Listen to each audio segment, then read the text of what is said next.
听好了啊，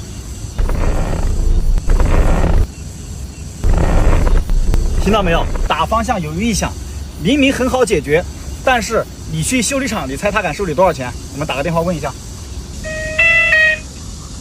哎，老板，我这个车打方向的时候有响声，你听一下啊。听到没有？我听到了。这个问题你让能修吗？能修啊。怎么修？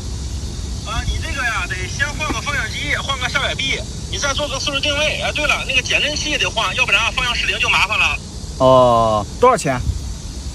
我觉得差不多3000块钱呀，绝对能给你修好。3000？对。好，行，谢谢。听到没有？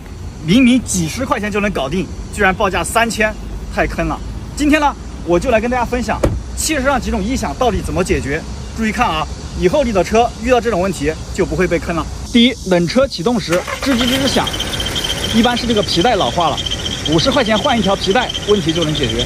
第二，过减速带时嘎吱嘎吱响，一般是这个平衡感胶套缺乏润滑，不用花钱，把这个平衡感胶套拆下来抹点黄油，问题就能解决。第三，掉头的时候底盘哗啦哗啦响，一般是这个外球笼有问题，100多块钱给它换掉，问题就能解决。第四，原地打方向咯噔咯噔响，一般是方向盘下边的万向节有问题，50块钱给它换掉，问题就能解决。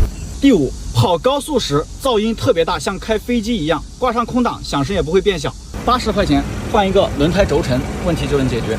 第六，原地打方向嘎吱嘎吱响，30块钱换一个减震器上面的平面轴承，问题就能解决。怎么样，是不是特别简单？怕你记不住，这里有一张表，赶紧收藏好，以后去修车啊，就再也不怕被坑了。关注我，每天学点汽车知识。